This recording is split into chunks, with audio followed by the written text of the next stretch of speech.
Est-ce que le Burkina Faso, le Mali, le Niger, à travers l'AES, sont en train de devenir un pôle de géopolitique assez important qui puisse répondre aux organisations régionales en Afrique?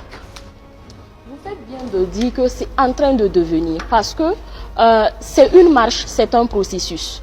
Ce qu'il faut d'emblée saluer et reconnaître à sa juste valeur, c'est que l'AES a réussi en 2 ans, parce que la charte du Liptako-Gourma a été signée le 16 septembre 2023. Elle a réussi à faire en 2 ans ce que la CEDEAO n'a pas pu faire en 50 ans, parce que la CEDEAO fête son 50e cette année. Effectivement, vous voyez, il y a une force unifiée, il y a une télévision, il y a également une banque. Vous voyez que depuis très longtemps, on parlait au sein même de la CEDEAO d'une monnaie commune qui n'a jamais abouti. Et vous voyez qu'en l'espace d'un bref temps, ça montre qu'il y a une volonté. Tout repose sur une question de volonté politique qu'il faut savoir actionner. Et les États de l'AES, c'est ce qu'ils sont clairement en train de démontrer.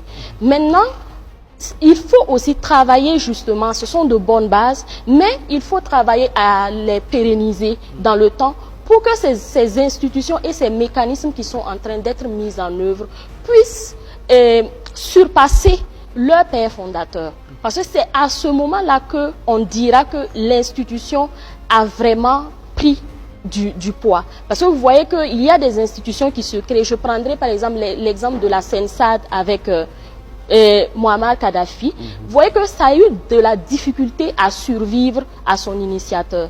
Et ça aussi, c'est le danger, c'est le défi que les pères fondateurs de l'AES devront en tout cas travailler pour que ça puisse être une institution qui puisse aller au-delà. Et c'est comme ça qu'on pourra vraiment influencer la géopolitique régionale. Mais tout compte fait aujourd'hui, oui, nous sommes en train d'influencer la géopolitique régionale. Parce que lorsque vous voyez, la CEDEAO elle-même est obligée de se repenser, de se muer, de se renouveler.